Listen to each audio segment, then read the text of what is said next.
Hello mga guys, nandito yon ako sa bahay, wala akong pasok. Nagbantay ako sa akong anak nga bunso. Ayan ang daming kalat nila mga guys. Ayan. Andun sila sa kwarto naglalaro.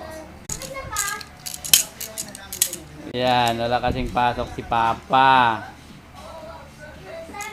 Ayan, wala ginawa. Ayan, naglaba sila. Naglalaro. Tapos magluluto ng tinolang manok. Tapos ayan ang kalat dami.